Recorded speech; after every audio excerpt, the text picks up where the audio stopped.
بسم الله الرحمن الرحيم വന്നവരെ കൈവക്കൂ. എല്ലാവർക്കും നിസ്കരിക്കാൻ കഴിയില്ല വാപ്പാ, എല്ലാവർക്കും തഹജ്ജുദ് നിസ്കരിക്കാൻ കഴിയില്ല പെങ്ങളെ, എല്ലാവർക്കും തഹജ്ജുദ് നിസ്കരിക്കാൻ കഴിയില്ല. തഹജ്ജുദ് നിസ്കരിക്കുന്ന ഉമ്മ, നീ ആരാണെന്നറിയോ? നിന്റെ സ്ഥാനം എന്തെന്നറിയോ ഉമ്മ? അല്ലാഹു നിന്നെ സ്നേഹിക്കുന്ന ഉമ്മ, അല്ലാഹു ഇഷ്ടപ്പെടുന്നവർക്കേ തഹജ്ജുദ് നിസ്കരിക്കാൻ പറ്റൂ. കാരണം തഹജ്ജുദ് നിസ്കരിക്കുന്നത് ഭാര്യ അറിയില്ല, മക്കളറിയില്ല, നാട്ടുകാരറിയില്ല, പടച്ചവനെ ഒരാളും അറിയില്ല. നീ രാത്രിയിൽ 2 മണിക്ക് 3 മണിക്ക് നീ എഴുന്നേറ്റ് നിസ്കരിക്കുന്നത് അല്ലാഹുവല്ലാതെ വേറെ ആരും അറിയില്ല. പടച്ചവരെ, ആ നിസ്കാരത്തിന് വല്ലാത്ത പ്രതിഫലമാണ്, ആ നിസ്കാരത്തിന് വല്ലാത്ത പ്രതിഫലമാണ്. പടച്ചവനെ, ഒരാടിന് പാല് കറക്കുന്ന സമയമെങ്കിലും പടച്ചവനെ നീ എഴുന്നേറ്റ് 2 റക്അത്ത് നമസ്കരിച്ച അല്ലാഹു തരുന്ന പ്രതിഫലം എന്തെന്നറിയോ? ഇസ്രാഫീൽ എന്ന് പറയുന്ന മലക്ക് സൂർ എന്ന് പറയുന്ന കാഹളത്തിൽ 2ാമത് മോതുമ്പോ പടച്ചവനെ പള്ളിപ്പറമ്പിലെ ഖബറിനകത്ത് നിന്ന് എഴുന്നേറ്റ് വരുന്ന ഒരു ദിവസമുണ്ടല്ലോ, ഞാനും നിങ്ങളും ഉടുതുണിയില്ലാതെ നഗ്നരായിട്ട് നാളെ പടച്ച റബ്ബിന്റെ കോടതിയിലേക്ക് ഞാനും നിങ്ങളും കടന്നു വരുമല്ലോ. എല്ലാവരും പേടിച്ച് വിറച്ച് തലതാട്ടി പിടിച്ചിരിക്കുകയാണ്, എല്ലാവരും കരയുകയാണ്. യാ വൈലതാ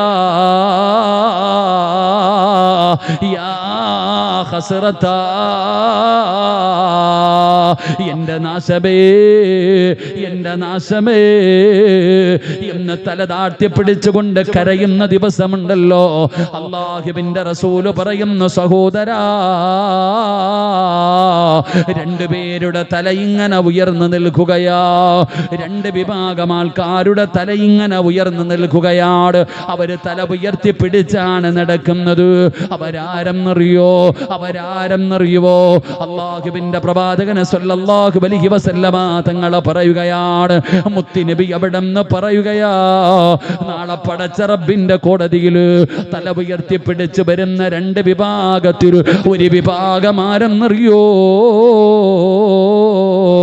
നിങ്ങളെല്ലാവരും കിടന്നുറങ്ങുമ്പോ, ഈ നാട്ടുകാർ മുഴുവനും കിടന്നുറങ്ങുമ്പോ, ആ 3 മണിക്ക് 2 മണിക്ക് എഴുന്നേറ്റിട്ട് 2 റക്അത്ത് നിസ്കരിക്കുന്ന വാപ്പാ, ദുനിയാവിലെ തഹജ്ജുദ് നിസ്കരിക്കുന്നത് ഒരു മനുഷ്യനും അറിഞ്ഞിട്ടില്ല. എന്നാ നാളെ പടച്ച റബ്ബിന്റെ കോടതിയിൽ വരുമ്പോ നീ തല ഉയർത്തിപ്പിടിച്ച് കടന്നു വരികയാണ്, നീ തല ഉയർത്തിപ്പിടിച്ച് കടന്നു വരികയാണ്. നാളെ അല്ലാഹുവിന്റെ കോടതിയില് ആ തഹജ്ജുദ് നിസ്കരിച്ച മനുഷ്യന്റെ തല ഉയർന്നു നിൽക്കുകയാ. 2ാമത്തെ പ്രതിഫലം എന്തെന്നറിയോ? വയുനാദിൽ മുനാദി മിൻ ഖിബലിർ റഹ്മാൻ, അല്ലാഹുവിന്റെ ഭാഗത്ത് നിന്ന് വിളിക്കുകയാ, അല്ലാഹുവിന്റെ ഭാഗത്ത് നിന്ന് വിളിക്കുകയാ. തതജാഫാ ജുനൂബുഹും അനിൽ മലാജി വയദ്ഖുലൂനൽ ജന്ന ബിഗൈരി ഹിസാബ്. 2ാമത്തെ പ്രതിഫലം, തഹജ്ജുദ് നിസ്കരിച്ചവന്റെ തല നാളെ അല്ലാഹുവിന്റെ കോടതിയിൽ ഉയർന്നു നിൽക്കുമെന്ന് നബിയുനാ റസൂലുള്ളാഹി സ്വല്ലല്ലാഹു അലൈഹി വസല്ലം. നീ തഹജ്ജുദ് നിസ്കരിച്ചത് നീയും അല്ലാഹുവും അറിഞ്ഞുള്ളൂ, നീയും അല്ലാഹുവും മാത്രമേ അറിഞ്ഞുള്ളൂ, വേറെ ആരും അറിഞ്ഞില്ല. അതുകൊണ്ട് നാളെ അല്ലാഹുവിന്റെ കോടതിയിൽ ചെല്ലുമ്പോൾ നിന്റെ തല ഉയർന്നു നിൽക്കും. 2, നിന്നെ അല്ലാഹു വിളിച്ചിട്ട് പറയും, ഇന്ന് നിനക്ക് ഹിസാബില്ല, ഇന്ന് നിനക്ക് വിചാരണയില്ല, നീ തഹജ്ജുദ് നിസ്കരിച്ചവനാ, നീ ആ കാണുന്ന സ്വർഗത്തിലേക്ക് കടന്നു പൊക്കോ എന്ന് പറഞ്ഞ് സ്വർഗത്തിലേക്ക് നിന്നെ കടത്തിവിടുമെന്ന് ആദരവായ പ്രവാചകൻ നബി മുഹമ്മദ് മുസ്തഫ സല്ലല്ലാഹു. അതാണ് രാത്രി നിസ്കാരത്തിന്റെ പ്രതിഫലം, അതാണ് രാത്രിയിലെ നിസ്കാരത്തിന്റെ പ്രതിഫലം. അതുകൊണ്ടാ പറയുന്ന നിസ്കരിക്കാൻ നാളെ അല്ലാഹുവിന്റെ കോടതിയിൽ ഹിസാബില്ലാതെ സ്വർഗത്തിലേക്ക് കടന്നു പോകാം. അല്ലാഹു നമുക്ക് ഭാഗ്യം തരുമാറാകട്ടെ. അതുകൊണ്ട് ഞാൻ പറഞ്ഞു വന്നു, നബി തങ്ങൾ പറഞ്ഞു, നിങ്ങൾ സുജൂദുകൾ അധികരിപ്പിക്ക്, എത്രത്തോളം നിസ്കരിക്കാൻ കഴിയുമോ?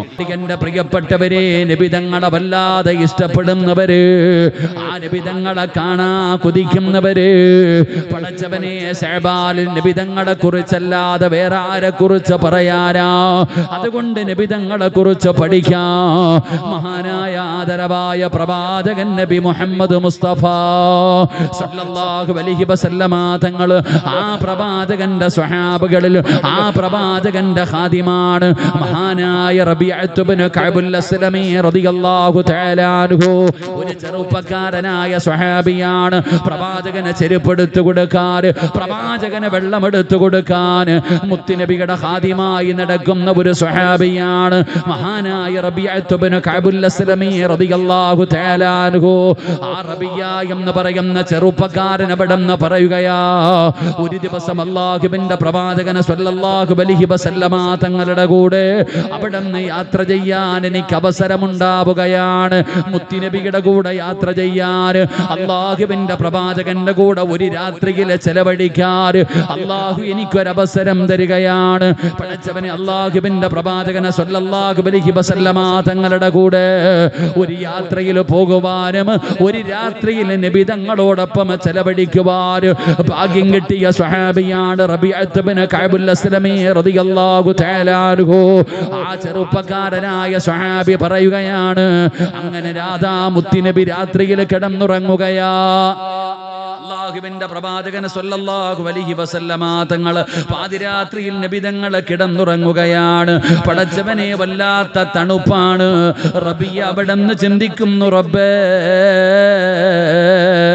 അല്ലാഹുവിന്റെ പ്രവാചകൻ എന്തായാലും രാത്രി ഇബാദത്തിന് വേണ്ടി എഴുന്നേക്കുമല്ലോ, ഉളുവെടുക്കണമല്ലോ, വല്ലാത്ത തണുപ്പാണല്ലോ, പച്ചവെള്ളത്തിൽ ഉളുവെടുക്കാൻ പ്രയാസമാണല്ലോ.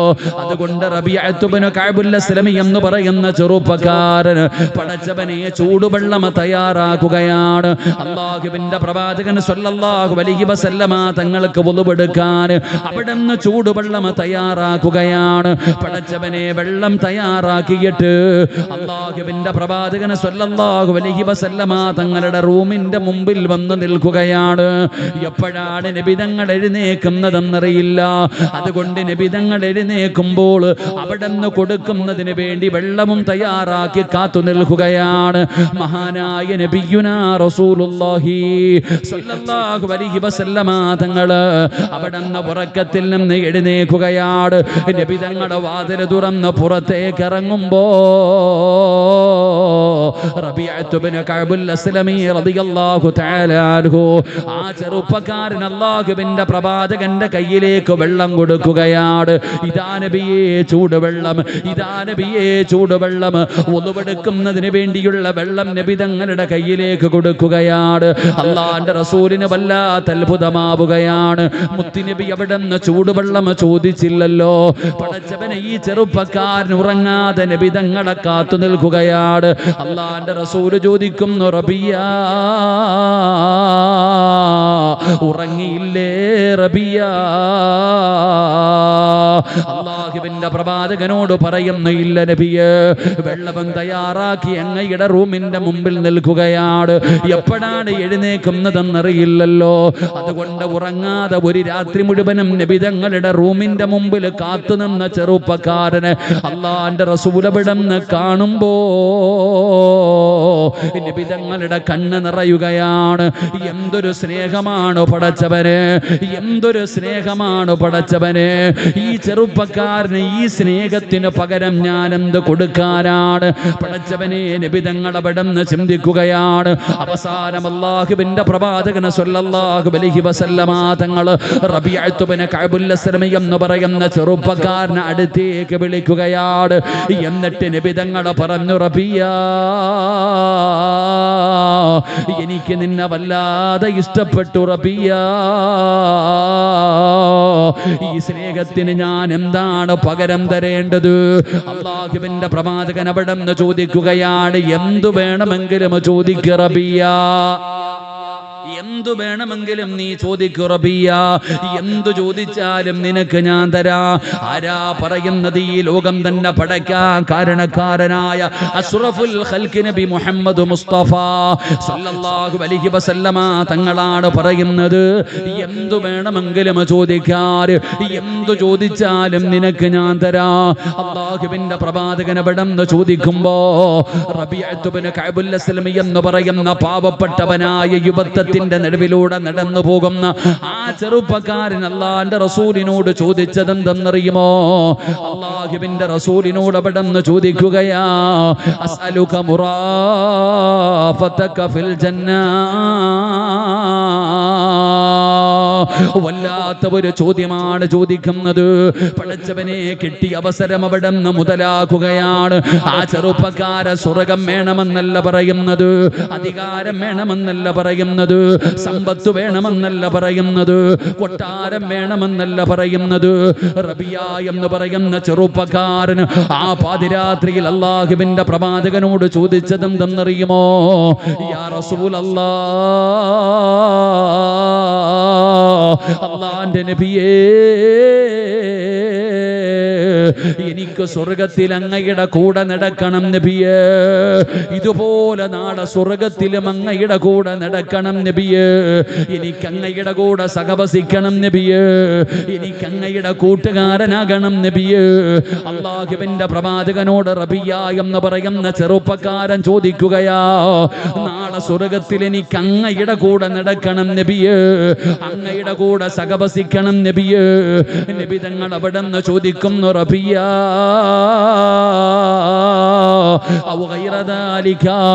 വേറെ എന്തെങ്കിലും വേണമെങ്കിൽ ചോദിക്ക റബിയ. നിനക്ക് സമ്പത്ത് വേണോ? നിനക്ക് കൊട്ടാരം വേണോ? നിനക്ക് അധികാരം വേണോ? വേറെ എന്ത് വേണമെങ്കിലും ചോദിക്ക റബിയ.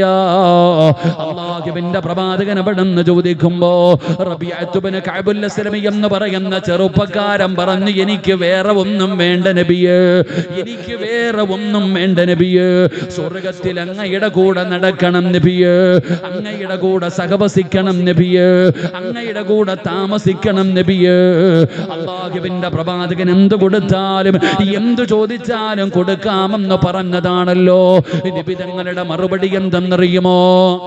അല്ലാഹുവിന്റെ റസൂലിന്റെ മറുപടി എന്താ? ശഅബാനിന്റെ രാത്രിയിൽ ഒരുമിച്ച് കൂടിയവരെ, നിനക്കും ആഗ്രഹമില്ലേ അല്ലാഹുവിന്റെ പ്രവാചകന്റെ കൂടെ നടക്കാൻ? നിനക്ക് കൊതിയില്ലേ? 63 വർഷക്കാലമാണ് നബി തങ്ങൾ ജീവിച്ചത്. എന്നാ നാളെ പടച്ച റബ്ബിന്റെ സ്വർഗത്തിലാണെങ്കിലോ, അതാ പടച്ചവനെ സ്വർഗത്തിലും മരണമില്ലല്ലോ, അല്ലാഹുവിന്റെ സ്വർഗത്തിലും മരണമില്ലല്ലോ. അതാ ഉലൈക അല്ലാഹുവിന്റെ പരിശുദ്ധമായ ഖുർആൻ പറയുകയാ, ഉലൈക അസ്ഹാബുൽ ജന്ന ഹും ഫീഹാ ഖാലിദൂൻ. കാലാകാലം അല്ലാഹുവിന്റെ സ്വർഗത്തിലാ, കാലാകാലം അല്ലാഹുവിന്റെ സ്വർഗത്തിലാ. അവിടെ മരണമില്ലടോ, അവിടെ കഷ്ടപ്പാടില്ലടോ, അവിടെ രോഗങ്ങളില്ലടോ, അവിടെ പ്രായമുള്ളവരില്ല, കുട്ടികളില്ല, രോഗികളില്ല, കറുത്തവരില്ല, ഇരുനിറമുള്ളവരില്ല. അല്ലാഹുവിന്റെ സ്വർഗത്തില് പടച്ചവനെ എല്ലാവർക്കും 33 വയസ്സാണ്, ആണിനും പെണ്ണിനും 33 വയസ്സാണ്. പടച്ചവരെ എല്ലാവർക്കും ഒരേ ഒരു ഗ്ലാമറാണ്. ആരുടെ ഗ്ലാമർ എന്നറിയോ? മഹാനായ യൂസുഫ് നബി അലൈഹിസ്സലാം ഈജിപ്തിലെ കൊട്ടാരത്തിലൂടെ യൂസുഫ് എന്ന് പറയുന്ന ചെറുപ്പക്കാരൻ നടന്നു പോയപ്പോ പെണ്ണുങ്ങൾ അവിടുത്തെ സൗന്ദര്യം കണ്ടിട്ട് കയ്യിലിരുന്ന കത്തി കൊണ്ടവര് കൈവിരല് പോലും മുറിച്ചു കളഞ്ഞു എന്ന് ചരിത്രം പറഞ്ഞ ആ യൂസുഫ് നബി അലൈഹിസ്സലാമിന്റെ സൗന്ദര്യമാണ് അല്ലാഹുവിന്റെ സ്വർഗത്തിൽ എല്ലാവർക്കും ഉള്ളത്. എല്ലാവർക്കും 33 വയസ്സാണ്. അവിടെ കഷ്ടപ്പാടില്ല, അവിടെ ദാരിദ്ര്യമില്ല, അവിടെ പ്രയാസമില്ല. പ്രയാസമില്ല, അവിടെ ജോലിക്ക് പോകേണ്ട കാര്യമില്ല. പടച്ചവനെ നിസ്കരിക്കണ്ട, നോമ്പ് പിടിക്കണ്ട, വഅദ് പറയണ്ട, വഅദ് കേൾക്കണ്ട, സദക്ക കൊടുക്കണ്ട. പടച്ചവനെ ഒരു നന്മയും നമുക്കവിടെ ചെയ്യണ്ട. പടച്ചവനെ എല്ലാ അനുഗ്രഹങ്ങളും അല്ലാഹു നിറച്ചു വെച്ചിരിക്കുകയാണ്. അതിലുണ്ട് മുന്തിരി തോട്ടവും റുമ്മാനും, രസമുള്ളതാ കദളിപ്പഴം തിന്നാനും, താരാട്ടു പാടാൻ തോഴിമാർ പലരുണ്ട്, കൈമുട്ടുവാൻ ചില ദാസിമാർ വരവുണ്ട്. മണിയില്ല റബ്ബേ വാങ്ങുവാനാ വീട്, കൊതിയുണ്ട് വല്ലാതെപ്പോഴും അതിനോട്. അതിലേക്കു നീ ഒരു പാസുതാമന്നാനേ,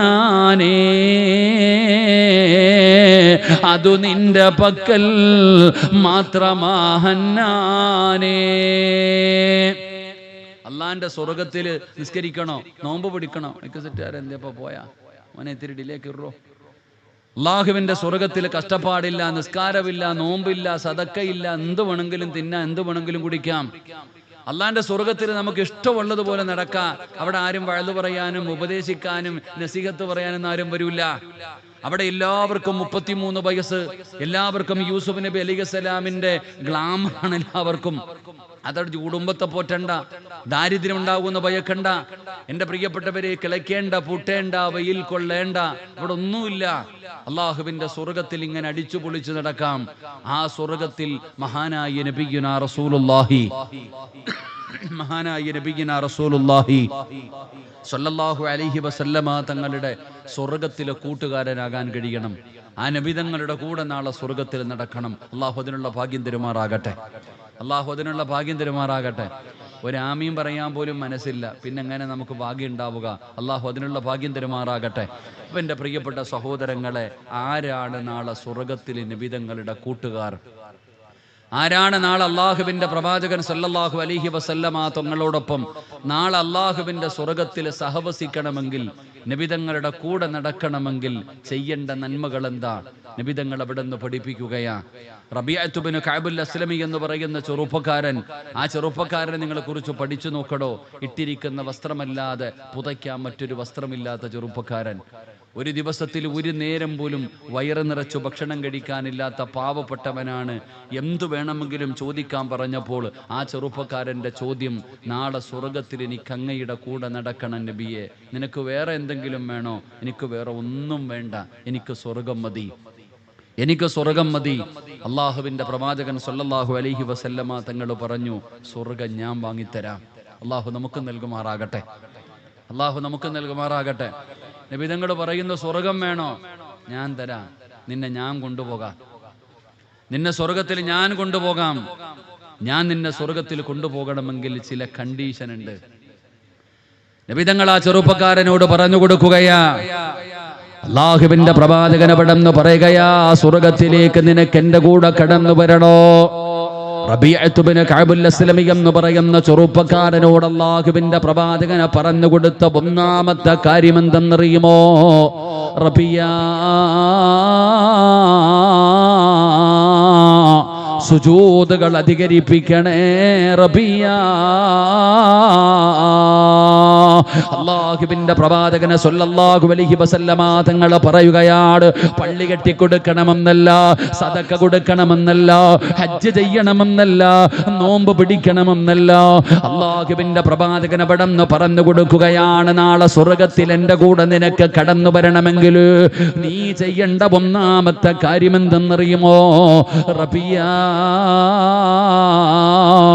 നീ അധികമായിട്ട് സുജൂദ് ചെയ്യണേ, നീ അധികമായിട്ട് സുജൂദ് ചെയ്യണേ എന്ന് പ്രവാചകനെ സല്ലല്ലാഹു അലൈഹി വസല്ലമ തങ്ങൾ അവിടെന്ന് പഠിപ്പിക്കുമ്പോ, നബി തങ്ങൾ അവിടെന്ന് പറഞ്ഞു കൊടുക്കുമ്പോ, പടച്ചവനെ ഈ വഅദ് കേൾക്കാമെന്ന് എൻ്റെ പ്രിയപ്പെട്ട സഹോദരങ്ങളോട് സഹോദരിമാരോട് നമുക്ക് സുജൂദ് ചെയ്യാൻ വല്ലാത്ത മടിയാടോ, നമുക്കത് വല്ലാത്ത പ്രയാസമാടോ? കാരണം അതിൻ്റെ വില എന്താണെന്നറിയില്ല. ആ സുജൂദ് ചെയ്താൽ കിട്ടുന്ന കിട്ടുന്ന പ്രതിഫലം എന്താണെന്ന് നമുക്കറിയില്ല. പടച്ചവനെ സുജൂദ് ചെയ്താൽ കിട്ടുന്ന പ്രതിഫലം എന്തെന്നറിയോ? അല്ലാഹുവിന്റെ വിശുദ്ധമായ ഖുർആൻ പറയുന്നു, മുഹമ്മദുർ റസൂലുള്ളാഹ് വല്ലദീന മഅഹു അശിദ്ദാഉ അലൽ കുഫാർ റഹമാഉ ബൈനഹും തറാഹും റുക്അൻ സുജ്ജദൻ യബ്തഗൂന ഫളിലൻ മിനല്ലാഹി വറിദ്വാനാ സീമാഹും ഫീ വുജൂഹിഹിം മിൻ അസരി സുജൂദ്. അല്ലാഹുവിന്റെ വിശുദ്ധമായ ഖുർആൻ അവിടെന്ന് പറയുകയാണ്, സുജൂദ് ചെയ്താൽ കിട്ടുന്ന ഒരു പ്രതിഫലം എന്തെന്നറിയോ? അവരുടെ മുഖത്തടയാളം കാണാം, അവരുടെ മുഖത്തടയാളം കാണാം. സുജൂദ് ചെയ്യുന്നവരുടെ മുഖത്ത് നോക്കിയാൽ അടയാളം കാണാം. അടയാളം കാണാമെന്ന് പറഞ്ഞാൽ നിസ്കാരത്തഴമ്പ് മാത്രമല്ല ബാപ്പാ.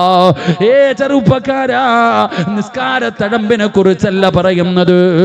എടോ സഹോദരാ, നിസ്കരിക്കുന്ന ഒരു മനുഷ്യന്റെ മുഖത്ത് നോക്കിയാൽ, സുജൂദ് ചെയ്യുന്ന ഒരാളുടെ മുഖത്ത് നോക്കിയാ പടച്ചവനെ അവന്റെ മുഖത്തൊരു പ്രകാശം കാണാം, ഒരു ഈമാനികമായിട്ടുള്ള പ്രകാശം കാണാം, ഒരു ഈമാനികമായിട്ടുള്ള ഒരു ചൈതന്യം കാണാം. അത് എല്ലാവർക്കും ലഭിക്കുന്ന ഒരു കാര്യമല്ല. അത് സുജൂദ് ചെയ്യുന്നവർക്ക് അല്ലാഹു കൊടുക്കുന്ന വലിയ ഒരു അംഗീകാരമാണ്.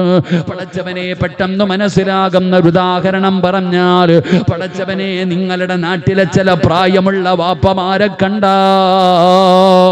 എന്തൊരു പ്രകാശമെന്നറിയോ?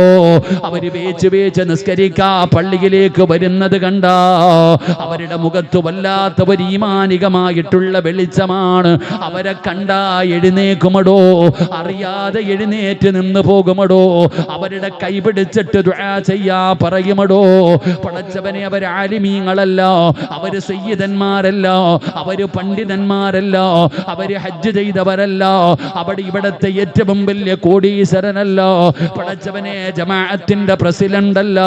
പടച്ചവനെ, പാവപ്പെട്ട ചില വാപ്പമാരെ കണ്ട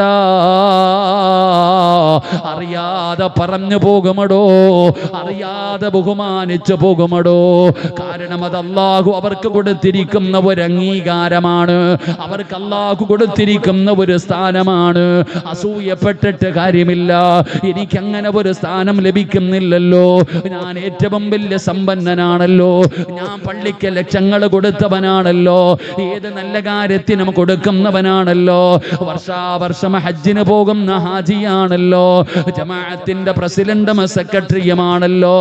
എന്നെ ബഹുമാനിക്കുന്നില്ലല്ലോ, എന്നെ കാണുമ്പോ എഴുന്നേക്കുന്നില്ലല്ലോ. സഹോദരാ, അത് പടച്ച റബ്ബ് കൊടുക്കുന്ന ഒരു സ്ഥാനമാണ്, അത് അല്ലാഹു കൊടുക്കുന്ന ഒരു അംഗീകാരമാണ്. അത് പണം കൊടുത്തു വാങ്ങിയതല്ല, കുടുംബ മഹിമ കൊണ്ട് വാങ്ങിയതല്ല, അധികാരത്തിന്റെ പവർ കൊണ്ട് വാങ്ങിയതല്ല.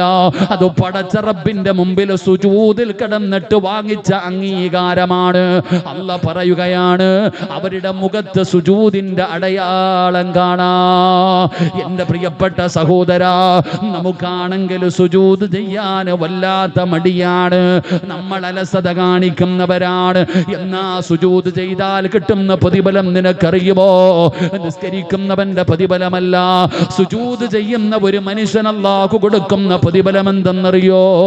മഹാനായ ആദരവായ പ്രവാചകൻ നബി മുഹമ്മദ് മുസ്തഫ സല്ലല്ലാഹു അലൈഹി വസല്ലമ തങ്ങൾ പറയുകയാ, ഒരു മനുഷ്യന് സുജൂദിൽ കിടക്കുമ്പോ അവൻ ശരീരം കൊണ്ട് ചെയ്ത പാപമുണ്ടല്ലോ, അവൻ ചെയ്ത പാപങ്ങൾ മുഴുവനും അവന്റെ പെരടിയുടെ മുകളിൽ വരികയാണ്, അവന്റെ പെരടിയുടെ മുകളിൽ വരികയാണ്.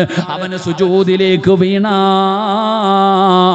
ഉണക്ക മരത്തിൽ നിന്ന് ഇലകൾ പൊഴിഞ്ഞു വീഴുന്നത് പോലെ അവന്റെ പിരടിയിൽ നിന്ന് പാപങ്ങൾ പൊഴിഞ്ഞു വീഴുമെന്ന് നബി മുഹമ്മദ് മുസ്തഫ സല്ലല്ലാഹു അലൈഹി വസല്ലമ തങ്ങൾ പറയുകയാണ്. പാപങ്ങൾ മുഴുവനും പുറത്തു കൊടുക്കുകയാണ്, പാപങ്ങൾ മുഴുവനും പൊഴിഞ്ഞു വീഴുകയാണ്. പടച്ചവനെ, ഉമ്മ പ്രസവിച്ചതുപോലെ ശുദ്ധിയാവുകയാണ്. സഹോദരാ, നിങ്ങൾ ഇശാ നിസ്കരിച്ചവരാണല്ലോ. പടച്ചവനെ, ഞാൻ ഇങ്ങോട്ട് വരുമ്പോ പലരും ഇശാ നിസ്കാരം കഴിഞ്ഞ് ജുമാ മസ്ജിദിൽ നിന്ന് ഇറങ്ങി വരുന്ന രംഗം കണ്ടടോ. എന്റെ പ്രിയപ്പെട്ടവരോട് ചോദിക്കട്ടെ, ഈ ഇശാ നിസ്കരിച്ചിട്ട് ഇറങ്ങി വന്ന നിങ്ങളോട് അല്ലാഹുവിന്റെ പള്ളിക്കകത്ത് വെച്ച് മലക്കുകളെ പറഞ്ഞതെന്തെന്നറിയോ? ഒരാള് നിസ്കാരപ്പായിൽ നിന്ന് എഴുന്നേക്കുമ്പോ, നമസ്കാരം കഴിഞ്ഞിട്ട് ആ നിസ്കാരപ്പായിൽ നിന്ന് എഴുന്നേക്കുമ്പോ അല്ലാഹുവിന്റെ മലക്കുകൾ നിങ്ങളിൽ ചിലരോട് പറയുകയാണ്, ഏ മനുഷ്യ, നീ സ്വർഗത്തിലാ, നീ സ്വർഗത്തിന്റെ അവകാശിയാ.